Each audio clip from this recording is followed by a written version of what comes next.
Namaste. Today's subject is what is the difference between Moon Rahu conjunction and Moon Saturn conjunction? Chandra Rahu and Chandra Shani. Moon Rahu conjunction person is a overthinker, too much of thoughts, is restless and is constantly thinking of how I can achieve a certain thing, basically too ambitious and wants to expand as much as he or she can. Moon Saturn conjunction is a deep thinker. He is not an overthinker. Moon Saturn conjunction person is a deep thinker. There is a certain depth to Moon Saturn conjunction, and that is why you will find this conjunction in many great spiritual dignitaries' horoscope. In Swami Vivekananda's horoscope, there is Moon Saturn conjunction, and similarly, many great thinkers, many great thought leaders have this conjunction, Moon Saturn conjunction. Now, if you compare both Moon Rahu versus Moon Saturn conjunction, then Moon Rahu conjunction is an overthinker, Moon Saturn conjunction is a deep thinker. But there are certain good things about Moon Rahu conjunction which are directly connected with all the imaginations, all the things which are not real, but the person can have good imagination. So the person can actually become a good writer or a good poet or a good film director. Anything that is connected with imagination, Moon Rahu does extremely well. Because Rahu is all about illusions. And when Moon is with Rahu, you are too imaginative. So if the horoscope is good and has a good direction to it, then this Moon Rahu conjunction can actually help the person to progress on his path. So any work of art is extremely good for Moon Rahu conjunction. But Moon Shani conjunction is very, very to the fact. There is no fiction here. It is realistic. So Moon Saturn conjunction is a person who likes things that are real.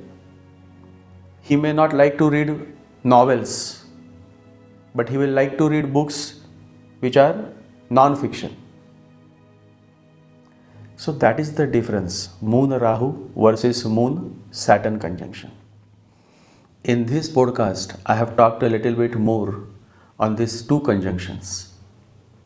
So let's start.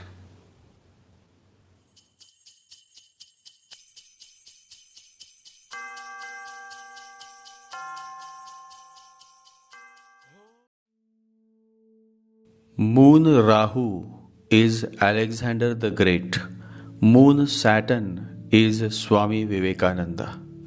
Now remember the fact that each of these two are idols for millions of people on this planet. To some, Alexander the Great appears as the greatest conqueror of more than 1/4 of the world, while to some, Swami Vivekananda appears as the greatest conqueror of the self. It all depends on what level of awareness one operates in this human world. Moon Rahu never finds peace. Moon Saturn is actually in search of peace. Moon Rahu is a highly ambitious ruler or aims to attain more and more power to rule, while Moon Saturn is not ambitious but is more keen on knowing the self. Moon Saturn is more interested to know what lies beneath. Moon Rahu is a seasoned politician because Rahu is the father of politics, while Moon Saturn is a great social worker since Saturn is the father of social work. Moon Rahu is a very egoistic person, while Moon Saturn tends to work on his ego. Basically, he gets into the mode of controlling his ego. Moon Rahu is tending towards the outward things. Basically, Moon Rahu is more interested in worldly affairs, while Moon Saturn is inclined towards introspecting and turning inwards. Moon Saturn person is not much interested in worldly affairs. He is rather more interested in his research, is keen on building a hospital for the poor and the needy ones rather than buying a Mercedes or a BMW. Moon Rahu is all for glamour. Glamour is what Moon Rahu loves. Cameras, photo sessions, applause, all of this is what Moon Rahu desires for.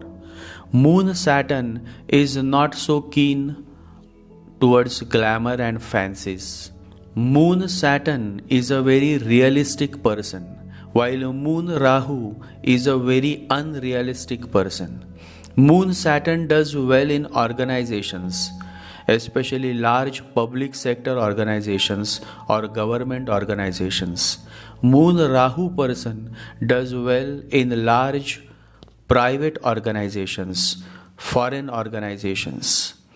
Cinema, novel writing, singing, dancing is what Moon Rahu native loves, while Moon Saturn is more keen on working through the office files and managing complex technical projects or managing large teams and large organizations. Moon Rahu can do well in the field of art, since Rahu brings all sorts of great imaginations, and so a good artist is born with this placement. Moon Saturn is not very keen in exploring the works of art. Moon Saturn is interested in the actual calculations that matters. Money management, organizational leadership, social upliftment. Social leaders do well with Moon Saturn conjunction. The nature of Rahu is to expand. The nature of Saturn is to contract. So Moon expands when it comes in contact with Rahu, and Moon contracts when it comes in contact with Saturn. For spiritual progress, Moon, that is mind, should be dropped. And so Moon Saturn does better than Moon Rahu when it comes to the actual spiritual progress. The most horrible part of Moon Rahu conjunction is that these folks just go to the extreme end. They simply end up in doing too much. And Lao Tzu says, too much is the only sin. Moon Rahu natives are more ambitious, or rather over ambitious, and this too much of ambitious nature is what drives them towards Alexander the Great, because Alexander was the epitome of ambition. He wanted to conquer the whole world. In ancient India, a man who conquered the whole world was known as Chakravarti. That reminds me of a beautiful story. There was one such man in Indian subcontinent, and he became a Chakravarti. And it happens only once in thousands of years that a man becomes a Chakravarti. Even Alexander the Great was not a world conqueror. He was not a Chakravarti. There was yet much left unconquered. And he died very young. He was only 33 when he died. There was not even time enough to conquer the world. What to say of conquering? The whole world was not even known. Half of the world was unknown, and the half that was known, even that was not conquered. This man, of whom I am going to tell you the story, became the Chakravarti, meaning he conquered the whole world. It is said that when a Chakravarti dies, because a Chakravarti happens only in thousands of years, He is a rare being. When he dies, he is received in heaven with great rejoicings and he is taken to a special place. In Jainism, it is said that in heaven there is a parallel mountain to the Himalayas. The Himalayas are just made of rocks and earth and ice. The parallel Himalayas in the heaven is called Sumeru. Sumeru means the ultimate mountain. Nothing can be higher than that. Nothing can be better than that. It is solid gold. Instead of rocks, there are diamonds and rubies and emeralds. When a Chakravarti dies, he is led to Sumeru mountain to engrave his name on it. That is a rare opportunity. That happens only once in thousands of years. Of course, this man was immensely excited that he was going to write his name on Sumeru. That is the ultimate catalogue of all the great ones that have been and will also be the catalogue of all the great ones who are going to be. This emperor was becoming party to a lineage of supermen. The gatekeeper gave him the instruments to engrave his name. He wanted a few of his men who had committed suicide just because their emperor was dying. They could not think of living without him. His wife, his prime minister, his commander-in-chief, all the great people who were around him, they all had committed suicide, so they had come with him. The emperor wanted the gatekeeper to let them all come to see him engrave his name. Because what is the joy if you go alone and engrave your name and nobody is there even to see? Because the real joy is that the whole world should see. The gatekeeper said, "You listen to my advice. Because this is my inherited profession. My father was a gatekeeper. His father was a gatekeeper. For centuries we have been gatekeepers to Sumeru mountain. Listen to my advice. Don't take them with you, otherwise you will repent." The emperor could not understand, but he could not even go against his advice, because what interest could that man have in preventing him? The gatekeeper said, "If you still want them to see, first go engrave your name, then come back and take them with you if you want. I have no objection even now if you want to take them, but just in case you decided not to, then there will be no place, no chance. They will be with you. You go alone." This was perfectly sane advice. The emperor said, "That's good. I will go alone. Engrave my name. Come back and call you all." The gatekeeper said, "I am perfectly agreeable to that." The emperor went and he saw the Sumeru shining under thousands of suns, because in heaven you cannot be so poor as to have just one sun. Thousands of suns and a golden mountain far, far bigger than the Himalayas. And the Himalayas are almost 2,000 miles long. He could not open his eyes for a moment. It was so glaring there. And then he started looking for a space, the right space. But he was very much puzzled. There was no space. The whole mountain was engraved with names. He could not believe his eyes. For the first time he became aware what he was. Up to now, he was thinking he was a superman who happens once in a thousands of years. But time has been from eternity.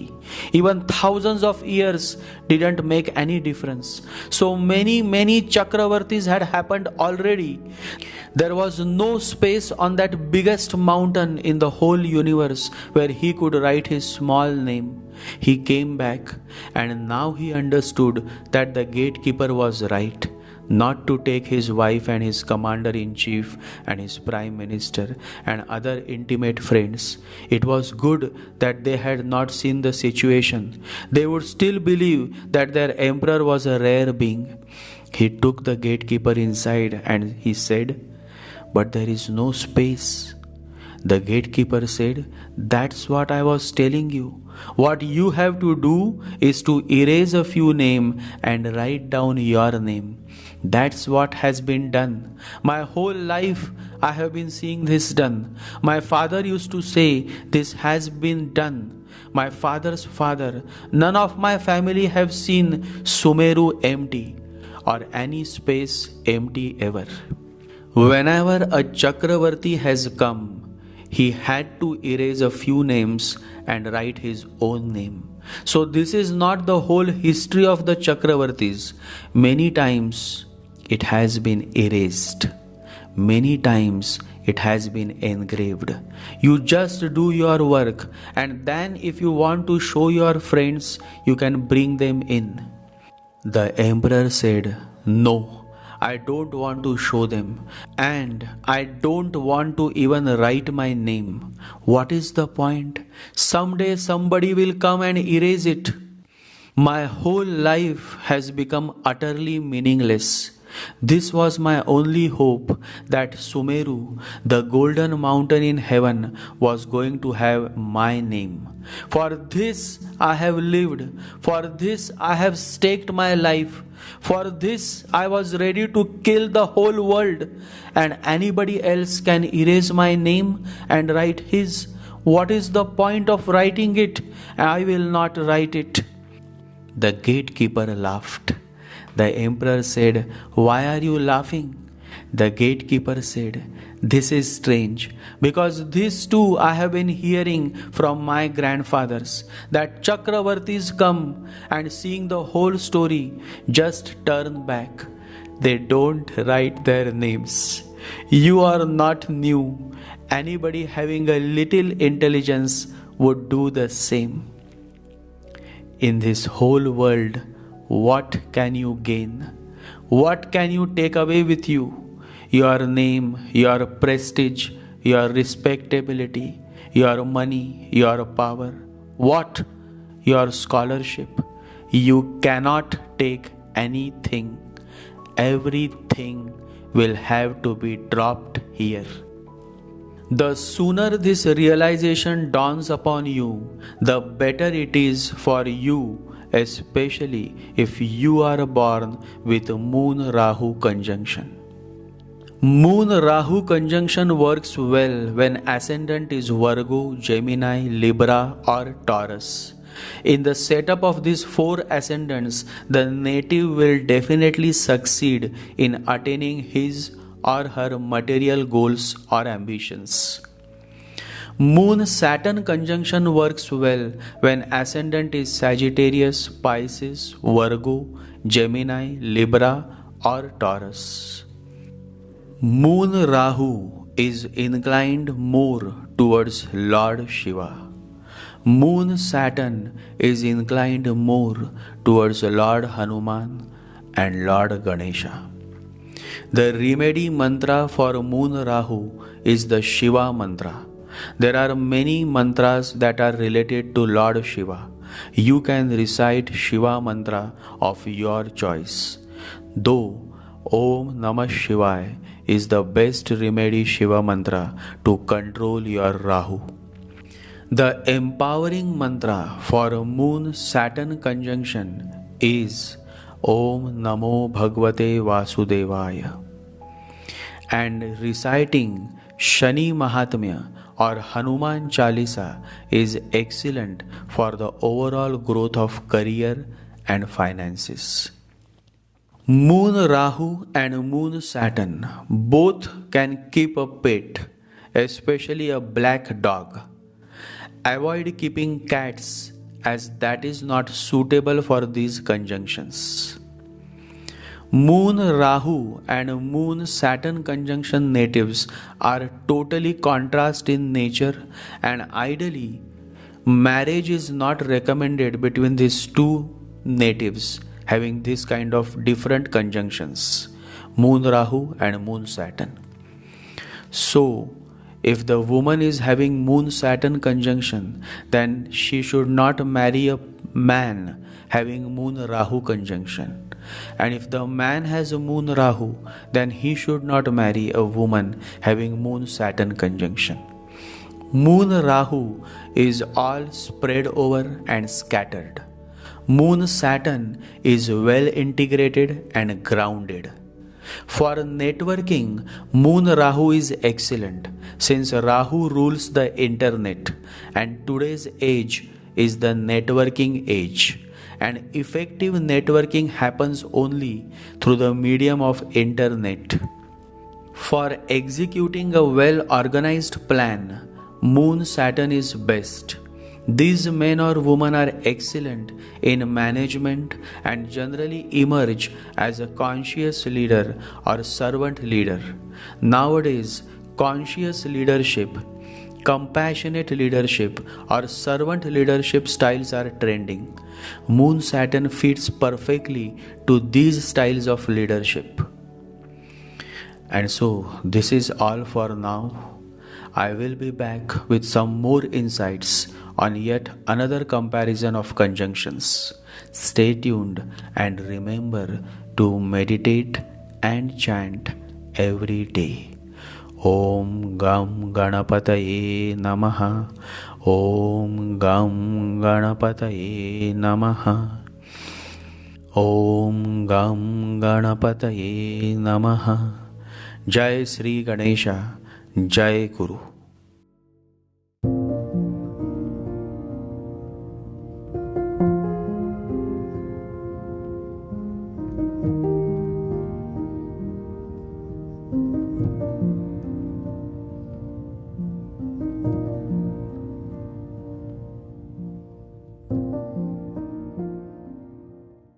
Om Gam Ganapataye Namaha.